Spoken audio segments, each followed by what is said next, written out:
Cigarette খাওয়াটা আসলে ছেলে মেয়ে কারো জন্যই কোনো ভালো দিক না, কোনো প্রাউড ফিল করা অথবা স্মার্ট হওয়া, আধুনিকতার কোনো ব্যাপার নাই। সিগারেটটা হচ্ছে মানুষকে ধীরে ধীরে মৃত্যুর মুখে ফেলে দেয়, খুব বাজে একটা জিনিস। সবচেয়ে মদ্যপান, মদ খাওয়া, এই দুই জিনিসের কারণে সবচেয়ে বেশি মানুষ মারা যাচ্ছে সারা দুনিয়াতে। লিভারের ক্যান্সার, লাংয়ের ক্যান্সার, বিভিন্ন জায়গার যে ক্যান্সার হচ্ছে সেগুলোতে।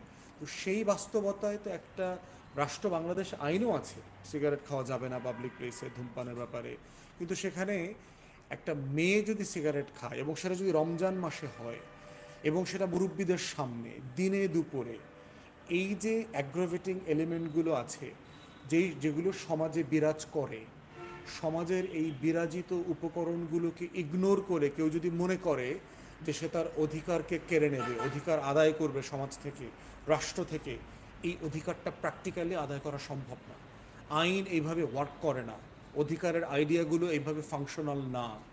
এবং না বলেই এটার কাউন্টারে আবার শত শত মহিলারা, মা বোনরা এসে মিছিল করেছে সন্ধ্যায় যে এই ধরনের বেয়াদবি আচরণ চলতে পারে না।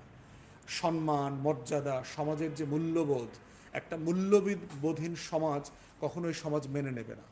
অতএব এই যে সোকল্ড আধুনিক মেয়েরা যারা বলার চেষ্টা করছে যে তারা প্রগতিশীল, তারা শাহবাগী, তারা বিড়ি খাইতে পারবে যে কোনো জায়গায় রমজান মাসে দিনে দুপুরে, তাদের বোঝা দরকার যে তারা সমাজের বাইরে গিয়ে এটা প্র্যাকটিস করতে হবে তারা যদি সেটা করতে চায়।